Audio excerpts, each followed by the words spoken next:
Il est peut-être temps pour vous de changer de smartphone et je vous propose qu'on découvre les meilleurs smartphones de ce mois d'avril. Allez, on commence avec le Galaxy A54, le tout dernier de Samsung. Déjà, on peut dire bravo à Samsung parce que dans une main, j'ai le Galaxy S23 Plus et le Galaxy A54 et c'est vrai que quand on les voit comme ça, c'est dur de les distinguer. Alors évidemment, il y a les tranches en plastique et le dos brillant qui trahit un peu le A54 parce que sur les S23, on a un dos en verre mat avec des tranches en métal. Forcément, il y a une petite sensation premium sur le S23, mais il n'a pas à rougir celui-ci. Il y a juste une illusion, on aurait presque à croire que c'est le même bloc photo ici, mais pas du tout. Samsung a bien fait attention à ne pas mettre les mêmes capteurs parce que sinon le smartphone ne coûterait pas les 500 € qu'il coûte. Là, on a un ultra grand angle, un grand angle et un capteur macro. Globalement, que ce soit sur l'ultra grand angle ou le grand angle, c'est des photos Samsung. Ça sera contrasté, saturé, des belles photos flatteuses quoi.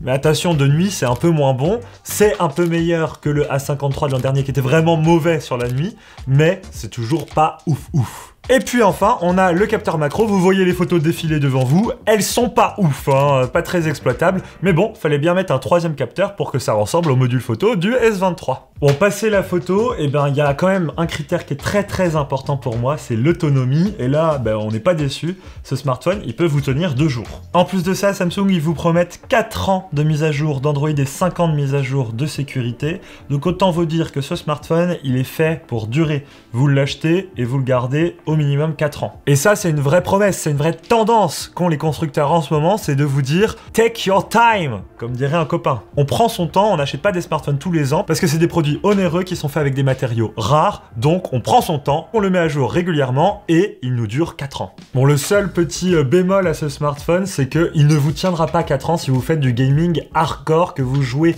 à Genshin Impact, à Fortnite, à Call of, etc. C'est un processeur moyen qui est à l'intérieur, il n'est pas hyper haut de gamme, et ça permet de jouer à des jeux vidéo comme ça dans le métro, mais ça permet pas d'être un gros hardcore gaming. C'est pas un ROG Phone ventilé avec refroidissement, hein, on se calme. Il n'empêche que ce smartphone, il a tout simplement un des meilleurs écrans sur le marché. C'est de l'équivalent à l'ultra haut gamme de Samsung, donc là, vous serez servi, vous pourrez regarder des séries et des films à volonté. Même si, on va pas se mentir, autour de l'écran, il y a des sacrées bordures, on peut pas se tromper, celui-ci c'est bien un Galaxy A54, c'est pas un S23. D'ailleurs, attention, n'espérez pas charger votre smartphone en 10 minutes, là c'est un chargeur, on va dire, lent, donc en 1h, 1h30, 2h, vous allez charger à 100% votre smartphone.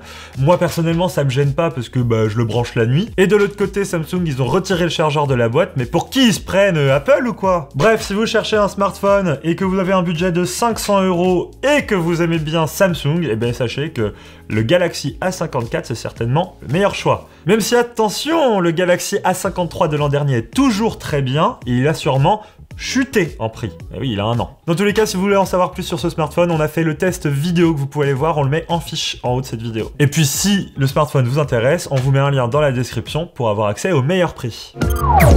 Allez, on continue avec la gamme Redmi Note 12. Alors chez Redmi, c'est des poules pondeuses, ils nous ont fait une douzaine à la fois. Il y a le Redmi Note 12, le Redmi Note 12 5G, le Redmi Note 12 Pro, le Redmi Note...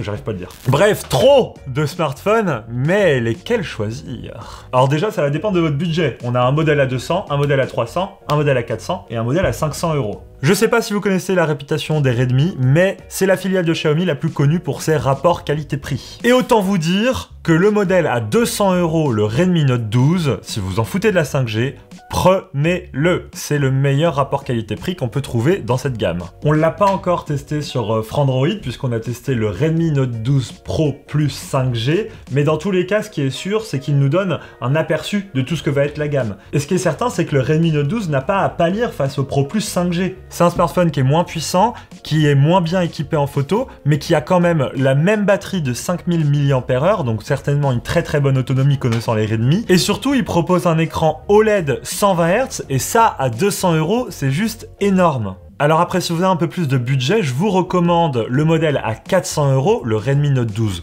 Pro, tout court, parce qu'il aura un bien meilleur processeur. Niveau photo, il est un peu mieux équipé. Vous aurez la 5G, donc pour le futur, si vous prenez un abonnement 5G, ça peut être pratique. Et en plus de ça, bah, il est quasiment aussi bon que le modèle Pro Plus 5G qui est à 500 €. Le Pro Plus 5G, il propose juste un capteur photo 50 mégapixels et une charge un peu plus rapide. Ça, bah, c'est selon votre exigence. Moi, je pense qu'une charge à 67 watts, comme il propose, c'est très bien. Le 120 watts, bah, c'est pas bien grave, on va gagner peut-être 10 minutes de charge. Donc moi, je pense que c'est vraiment le modèle à 400 € qui est le bon choix rapport qualité-prix. Après, si vous avez un budget plus contenu, le modèle à 200 € sera certainement très bon. À voir, on va le tester sur Frandroid. On vous tiendra au courant et on vous mettra le lien dans la description. Allez, on enchaîne avec le dernier de cette sélection, le OnePlus Nord CE3 Lite. Ils essaient vraiment de concurrencer Xiaomi sur la complexité des noms, hein. Alors, ce OnePlus Nord CE3 Lite, qu'est-ce qu'il vaut? Eh bien, écoutez, on l'a pas testé puisqu'il vient d'être annoncé, mais je vous le dis d'avance, c'est un des smartphones les plus prometteurs en termes de rapport qualité-prix pour 2023. Les petits moins, je vous l'ai dit tout de suite, vous allez voir, ça va être rapide. On a un écran LCD et 2 capteurs photo inutiles. Maintenant, tout le reste, c'est quasiment du plus. On a un design déjà que je trouve vraiment sympa. Et surtout, un capteur photo 108 mégapixels. Alors effectivement, c'est très vendeur. C'est très vendeur, 108 mégapixels. Waouh, les photos vont être nettes. OnePlus nous promet des zooms x3 sans perte grâce à ce capteur-là. Mais la réalité du capteur va vite nous rattraper, je pense. Parce que ouais, le marketing, il vous en vend. C'est moi qui est la plus grosse. Non, c'est moi. Eh ben moi, je vous le dis, c'est pas une question de taille. Je vous rappelle quand même que l'iPhone est resté à 12 mégapixels jusqu'à l'iPhone 13. Et que ça permettait quand même d'avoir parmi les meilleures photos. Alors attention, petit warning OnePlus, si votre 108 mégapixels qui ont donc des photos aussi tout petits n'est pas bon, on risque d'avoir des photos très bruitées. Donc à voir comment ça rend sur le long terme, mais ils l'ont déjà dit, ils vont faire du pixel binning, donc prendre plusieurs pixels pour en faire un seul, etc. etc. À voir dans le test, on vous mettra le lien dans la description. Si ce n'est que comme j'ai dit tout à l'heure en point négatif, il y a 2 autres capteurs photo à côté qui sont 100% inutiles, un macro de 2 mégapixels, alors je me moquais de celui de Samsung tout à l'heure, mais celui-ci il est pas mal, et un autre capteur 2 mégapixels qui est censé être utile pour détecter la profondeur lorsque vous faites du mode portrait. Autant vous dire que je doute vraiment de son utilité. À côté de ça, on a une immense batterie de 5000 mAh avec une charge de 67 watts, donc une charge assez rapide, hein, on devrait avoir les 80% en 30 minutes. Et le petit truc intéressant de OnePlus, alors quand Samsung annonce 4 ans de mise à jour majeure sur leur téléphone, eux OnePlus ils promettent 4 ans de batterie fonctionnelle. Donc en gros, ils ont bardé la batterie de capteurs de surchauffe, et avec ces capteurs de surchauffe, ils sont capables de préserver la batterie pour qu'elle dure 4 ans, donc ils la garantissent 4 ans. Enfin non, ils la garantissent pas, ils promettent une utilisation de 4 ans.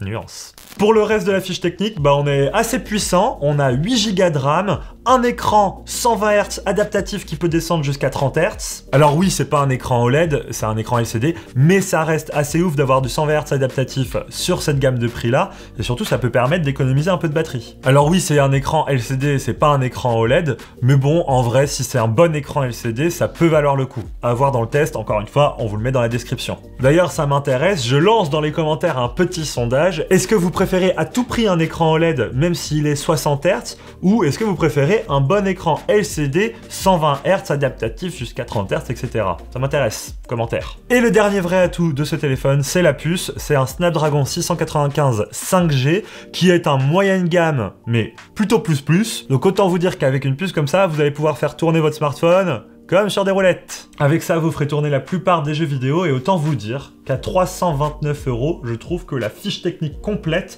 est super intéressante. Bref, si ce smartphone vous intéresse, je vous mets tous les liens en description pour que vous puissiez découvrir quel est le meilleur prix qui se pratique en ce moment, et puis notre test sera sûrement sorti dans les jours qui viennent.